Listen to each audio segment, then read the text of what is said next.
Hello fellow cinephiles, the Film Dude here. Thanks for joining me today. With the Oscars quickly approaching, I thought it was about time that I sat down and did a video and talked about who I think might win and who I want to see win and talk about particular nominees.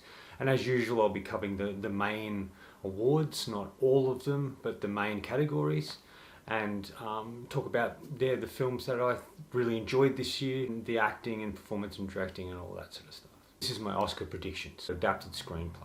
In this category, there are directors who pen the scripts themselves, such as Del Toro for Frankenstein, Chloe Zhao co-wrote Hamnet, Paul Thomas Anderson once again wrote his one Battle After Another, while others did interpretations of previous material.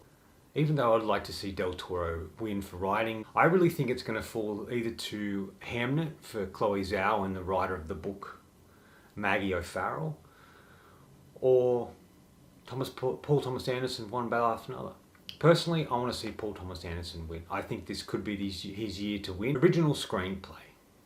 Now, I would love to see Ryan Coogler win for Sinners because I think he's such a fantastic director and did such a great job with this movie. But I think it's going to come down to either Sentimental Value or Blue Moon, to be honest. So my pick would be Blue Moon, but I would really love to see Sinners win as well. His cinematography. Now, there's some beautifully shot films through this year. There's some really wonderful films that use different techniques and ideas within the way they shot stuff and the way they frame it. It looks wonderful. And the nominees here are very clear why they are nominated. This is sort of a hard category as each film has its unique style and is beautifully crafted. But I think it's going to come down to either Frankenstein or Sinners, to be honest.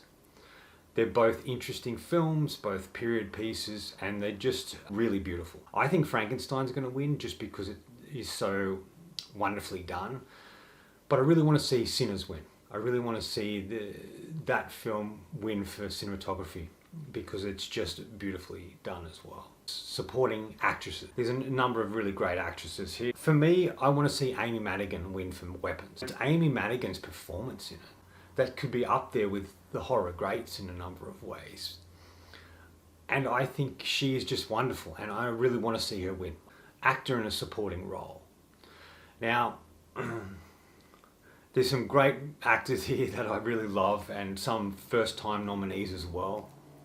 With people like Delroy Lindo, who's never been nominated, but he's a fantastic actor and he's really great in Sinners. But for me, my money is on Sean Penn. I know he's won twice before, one for supporting and one for lead and for his performance as Harvey Milk in Milk. But his performance here, he was the first supporting character performance I saw that really blew me away and set the standard for who should be nominated in this category.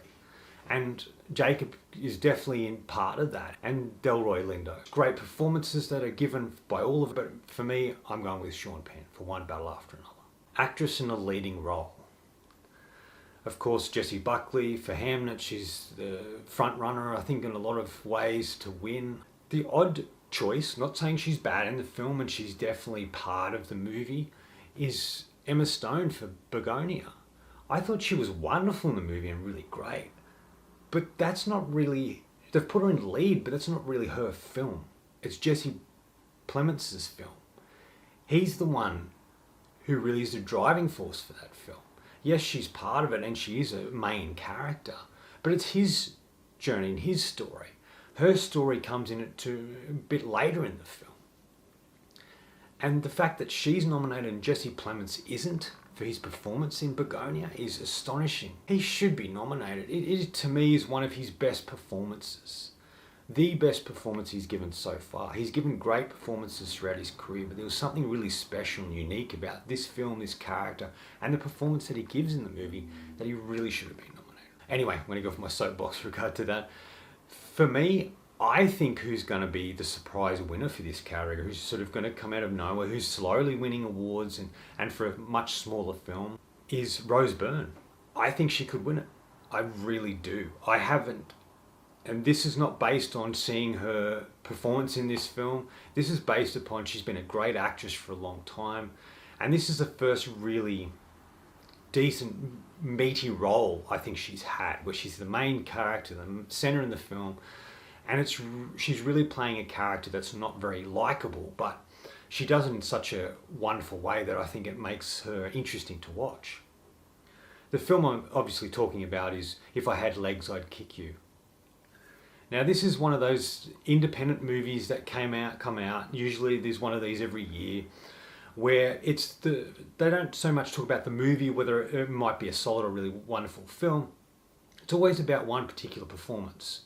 And this is that film for this year. And Rose Byrne is that actress that they're talking about. I really want to see Rose Byrne win. The Oscars are going to go one of two ways. They're either going to follow through and go, yep, Jessie Buckley's going to win for Hamnet, solid. Or they're going to do something a bit different and have Rose Byrne. My prediction is it's going to be Rose Byrne this year. Actor in a leading role. Now it's kind of interesting. All of them are American choices except for one. And I know everybody's tipped Timothée Chalamet to win the award for his performance in Marty Supreme. I can see why he's nominated. His performance is solid in the film, but it's just not a performance that really wowed me this year. I'm going to go out on a limb and go with Ethan Hawke. Acting, I would love to see Coogler win. Like I've mentioned about this film, I really loved it, and his direction and the film he's made is wonderful, and I would really love to see him win this year. But I do think it's going to go to Paul Thomas Anderson. I think it's going to be his year, like I've mentioned, and I think this is definitely a category he has a strong ability of winning, so he's my choice in this regard. Best Picture. There are some films that feel like they just put them in here as filler to pad out the 10, but the thing is, like, these films that some of the films they put in should have been nominated. And it's really disappointing that they go, oh yes, we'll celebrate that film, we'll just slip it in here. And it's just a bit disappointing. They could go one of two ways with this award either as well. They could go for a small independent films, or they could go for one of the bigger ones. I think it's going to come down to Frankenstein and One Battle After Another. I want to see Frankenstein win, but I think it's going to be One Battle. Who knows, Marty Supreme might slip in or Hamnet, but my choice is going to be One Battle After Another. Anyway, that's it. That's my list. That's my choices of the nominated films this year. Obviously, there's many more categories, but yeah, these are sort of the main categories I wanted to look at, and these are my choices for those films. Put in the comments below whether you agree or disagree with my choices or what you think may or may not win. But that's it for me today. Thanks for joining me. If you like this video, please hit subscribe down the bottom, follow me on Letterboxd and Facebook. Otherwise, until next time, enjoy the movies.